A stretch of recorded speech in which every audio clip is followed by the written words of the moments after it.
तो यहाँ क्या बता रहे हैं कि सतगुरु के उपदेश का अब लाया एक विचार, और जय सतगुरु ना मिलते तो जाते नरक द्वार, नरक द्वार में दूत सब फिर करते खेचा ताने। अब आप न पकड़ के कोई कुआं में गिरना चाहे, क्या खुश होके गिर जाओगे? पूरे हाथ पैर मारोगे, चिल्लाओगे और बैक मारोगे जितनी आपकी पैर बसाओगी। तो वहाँ तो नरक भी कुआं भी हाहाकार माच रही, उनका पीटे जा रहे हैं, कोई सड़ रहे हैं, कोई कौवे नोच रहे, और उस खड्डे में, उस गड्ढे में आपको फेंकने के लिए ले जाते समूह के समूह को। हजारों की संख्या में यम के दूत भाले ले रखे होते हैं। ये जो शरीर है आपका, ये तो ऊपर का कुर्ता पजामा है, असली शरीर तो अंदर है, इसको सूक्ष्म शरीर कहते हैं।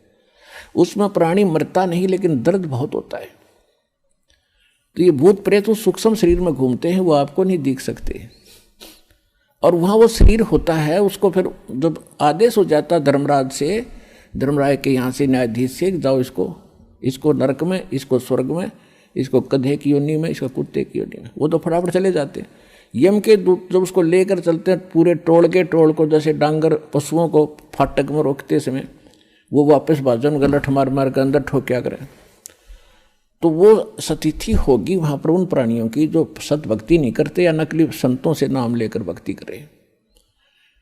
सतगुरु ना मिला जिनको, यम के दूत उनको आगे को ले जाएंगे और वो वापस भाजेंगे, उसमें कौन करे राजी खुशी? तो उनका सीधे भाले ठोकेंगे, दे लटकीता लागो, और उनको फिर धक्के से ठोक कर उसमें और फाटक बंद कर देंगे। तो यहाँ बताते हैं नरक द्वार में दूत सब फिर करते खेचा ताड़, उनसे कभू न छूटता। और उसके बाद नरक भोग के फिर कहाँ? फिर 84 लाख योनियों में 4 खानियों के अंदर फिर आता। 4 खानी में भरमता और कभू न लगता पार, ये फेरा सब मिट गया मेरे सतगुरु के उपकार। अपरमात्मा की इस मंत्र को लेने से, मर्यादा में रहकर भक्ति करने से आपका कितना पहाड़ से भी बड़ा दुख टल गया, बाईपास निकाल दिया आपने, यदि मर्यादा में रहोगे तो। अब क्या कहते हैं परमात्मा के, सतगुरु के सजदे करूं कर्म छुटाए कोटि, और जो सतगुरु की निंदा करें उनके यम तोड़ेंगे होठ। कि ऐसे संत ने जो इतना उपकार किया, इतना निर्मल मार्ग, और ऐसे पहाड़ से भी भारी दुख जीव के बचा रहे हैं। और यहाँ इस जीवन में भी करोड़ पापों से आपको बचाया जा रहा है। बीड़ी मत पीना, शराब ना पीना, मांस मत खाना, भाई किसी की आत्मा ना दुखाना। अब आपको इतनी दया और ज्ञान होगा भगवान का, तो फिर आप इन पापों से बच के सारा दिन भगवान की भक्ति करते हो, ना बैठ के गप्पे मारो, किधर ताश खेलो, किधर राजनीति बतलाओ, किधर सिनेमा मार्ग फुड़वाओ बैठे बैठे। अब कितने बाईपास निकाल दिए, कितने कर्म छुटवा दिए आपके बुरे। कहते हैं सतगुरु के सजदा करूं कर्म छुटाए कोट, और ऐसे सतगुरु की जो निंदा करें फिर यम के दूत उनके होठ तोड़ेंगे, यानी ऐसा पीटेंगे कि त लागो। होठ तो नाजुक होती है, कोई बालक ना धमकावे तो उठा पर ना मारा करे, एक आधा थप्पड़ चट्टू कमरे में मार ले। कहते वो होठ भी फूटेंगे तो नो सोच लो बेरहमी से पीटा गया वो। तो कहते वहाँ इतनी पिटाई होगी आपकी, ऐसे महापुरुष की जो निंदा भी करते हैं। और फिर क्या बताया है, 7 समुद्र की मसी करूं लेखनी करूं बन राय, धरती का कागज करूं गुरु गुण लिख्यो न जाए। अब क्या गुण लिखेंगे उस ऐसे महापुरुष के, जिसने ऐसे संकट से बचा दिया।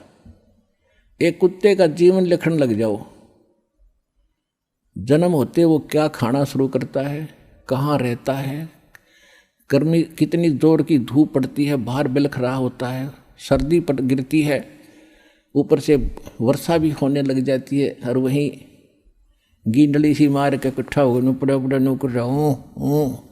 अरे ये पहले आंटी पा के रहा था मनुष्य बना हुआ जो भगवान कदे सोची भी कोई ना, यह भी बनेगी तेरे साथ। तो ऐसे दुखों से जिसने बचा दिया, और फिर खाना क्या खाता है, वो सूता उठते ही जाता है किसी, क्योंकि मैं कहा उसने रसोई में भोजन की तो पहले द्वार में देखा, कोई देख तो नहीं रहा, फिर सीधा जाएगा रसोई की तरफ जहाँ महक आ रही है उसने। अब रसोई में कौन घुसने दे उसके, को लठ मारेगा, जो हाथ में आ गया वो ठोका पहले तो उसके।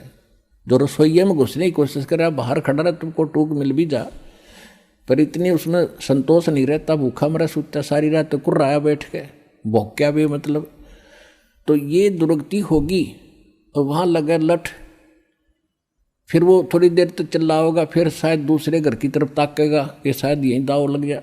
अब दूसरे घर में जब जाता है, वहाँ उसके भाग को जूत मिले, टूक मिले, जब वहाँ भी लठ लग गया तो फिर वो खखाट उठा है, बाहर जाता जंगल में। उसको पता है कि वो मार नहीं खाई जाएगी, फिर क्या खाता है, वो टट्टी खाता जा करके। ऐसी हालत हमारी होनी थी, और इस नाम से और इस भक्ति से और इस बंदी छोड़ की दया से आप इन सब से बाईपास निकल गए। तो कहते फिर क्या गुण लिखे इसे महापुरुष का, इसे भगवान का। 7 समंदर की स्याही बना दूं इंक, और पूरी धरती का कागज बना लूं, सारे वृक्षों की कलम बना कर रख लूं और फिर लिखने लग जाऊं, ये भी घिस जा, 7 समुद्र भी खत्म हो जा, पृथ्वी जितना बड़ा कागज भी थोड़ा पड़ जा, उस गुरु के गुण नहीं लिखे जा सकते। अब फिर क्या बताते हैं, गुरु मानुष कर जानते ते नर कहिए अंध, ओ है दुखी संसार में फिर आगे काढ़ के फंदे। कहते ऐसे महापुरुष को एज ए तुम मनुष्य ट्रीट करोगे तो लाभ नहीं मिलेगा। उसके लिए परमात्मा क्या कहते हैं कि गुरु गोविंद कर जानियो, रहियो शब्द समाए, मिले जब दंडवत बंद की, नहीं पल पल ध्यान लगावे। कि गुरु को परमात्मा जानकर आप व्यवहार करना। अपने आत्मा एक सीधी सी बात है, जैसे ये दास परमात्मा ने भेज दिया, तो दास वो परमात्मा नहीं है जिसकी आपको चाह है। लेकिन इस दास को एज ए गॉड ना मानोगे, भगवान की तरह नहीं मानोगे, तो वो भगवान नहीं मिल सकता। अब जैसे एक गणित का एक प्रॉब्लम आती है, गणित में एक प्रश्न आता है, उसमें मूलधन ज्ञात करना होता है, बाकी दर भी टाइम भी सारा कुछ दिया होता है। तो उस मूलधन तो अरबों खरबों में होता है, अरबों खरबों का अमाउंट कई करोड़ रुपए का होता है। तो उस कई करोड़ अरब खरब के मूलधन को जानने के लिए आपको मानना पड़ता है, सपोज मूलधन इज 100 रुपीज। जो मूलधन है वो 100 रुपये, मान लो मूलधन 100 रुपये मानकर हम सवाल निकाला करते, प्रॉब्लम हल करते थे। तो वो प्रश्न का हल ऐसे ही होगा ना, हो ही नहीं सकता।